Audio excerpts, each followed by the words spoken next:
What's going on, everyone? Sports back with another video. In this video, I'm going to be doing another video regarding the Toronto Maple Leafs potential free agent targets. And in this video, I'm going to be doing Evgeni Malkin. Of course, this is a long shot, but he's definitely a very exciting name that will definitely get a lot of Leaf fans excited.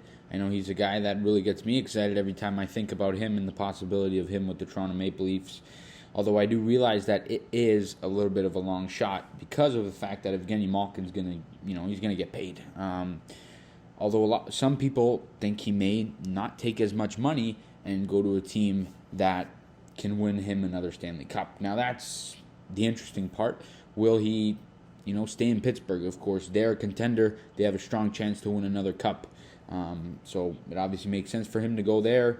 But of course, Pittsburgh, they're really tight on the money as well. You take a look at where they currently stand. They have not only Evgeni Malkin, but they have a lot of unrestricted free agents that might want to re-sign.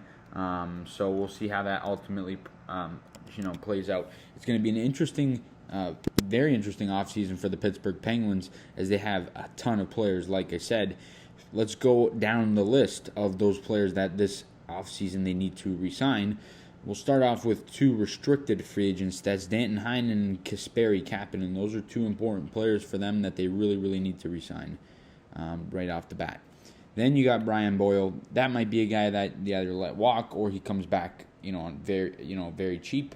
But then they've got three names who are going to get paid, including Evgeni Malkin as one, and the other one is Rickard Rakell and Evan Rodriguez. Those are both guys in the prime of their career that's going to, be looking for a big payday. So it's interesting to see what's going to happen there.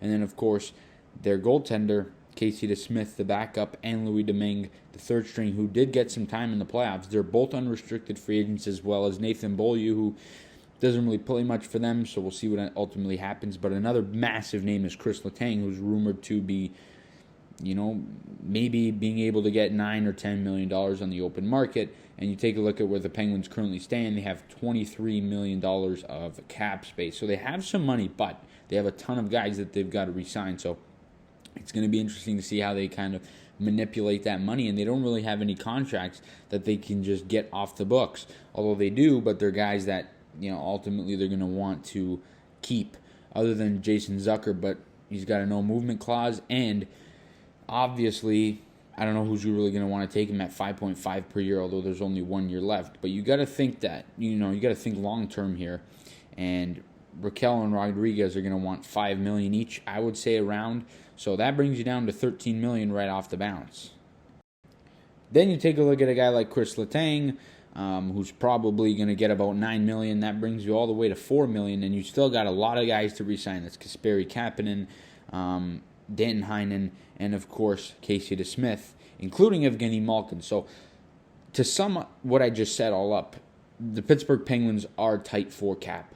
There's no question about it. They're going to be right down to the last couple $1 million. So we'll see how that ultimately plays out and how they ultimately decide to treat that cap situation. It's going to be interesting to see as a hockey fan.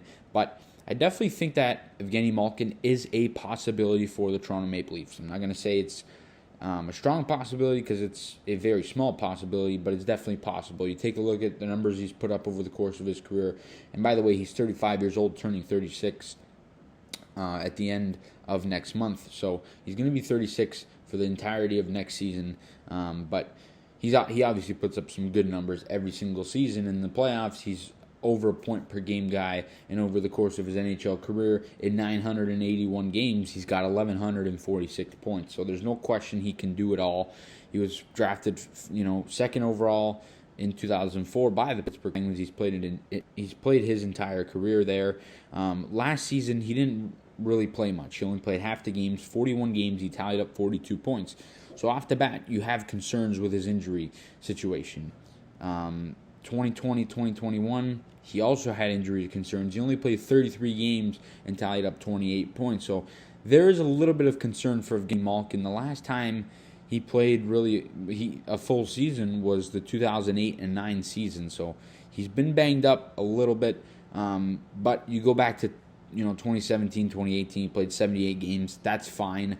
You're going to go through injuries, but you don't want to $7, $8, $9, $10 million guy playing 50, 60 games. So there's concern with Evgeni Malkin, but there's no question he can do it all. And you take a look at where he might fit in the Toronto Maple Leafs lineup. Yeah, he's a center, but you can move John Tavares over on the wing and put Malkin at center, and you would have a fantastic second line of Evgeni Malkin, John Tavares, and William Nylander. That makes Toronto Maple Leaf fans drool.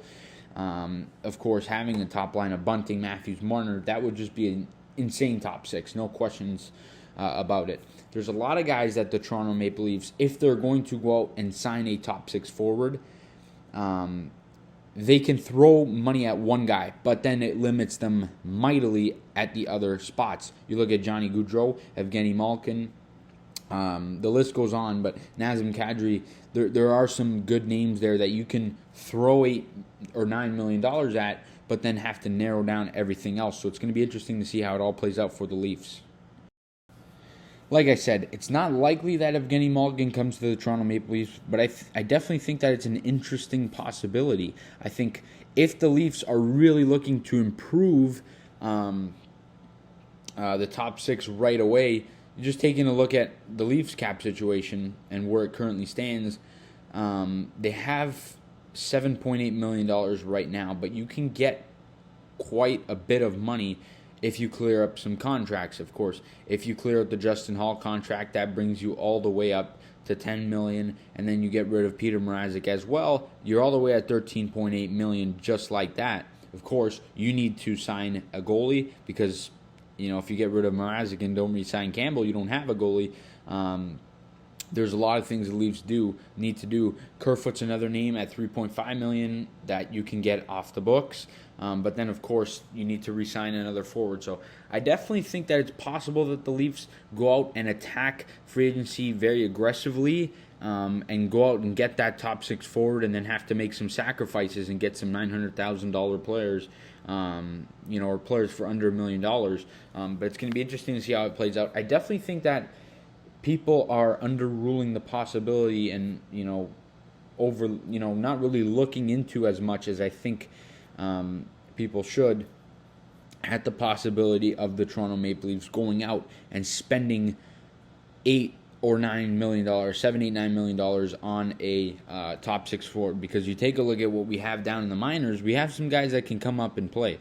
You take a look at Nick Robertson, he will, he has a very good shot to crack the top 12 forward core. So I think it's definitely a possibility that people aren't looking into as much as I think they should. I'm not saying it's likely that the Leafs go out and spend on a top six forward, but I definitely think it's a stronger possibility than people make it seem. I think Malkin, if you give him 3 years, maybe he's worth $20 million. I think that would be a good discount if you can get him at 3 years, $20 million. That's 6.75 a year, about somewhere around there. So it'll be interesting to see how it plays out, but that's really all I got in this video, guys. You guys let me know down below in the comment section your thoughts on the possibility of the Toronto Maple Leafs getting Evgeni Malkin. That would be a slam dunk. I would love it. I'm not predicting it. In fact, I think it's unlikely, but I think it's a possibility. You guys let me know all the good stuff down below in the comment section. As always, please leave a like on the video. Subscribe to the channel if you guys new. We'll see you guys all in the next video, and as always, go Leafs, go.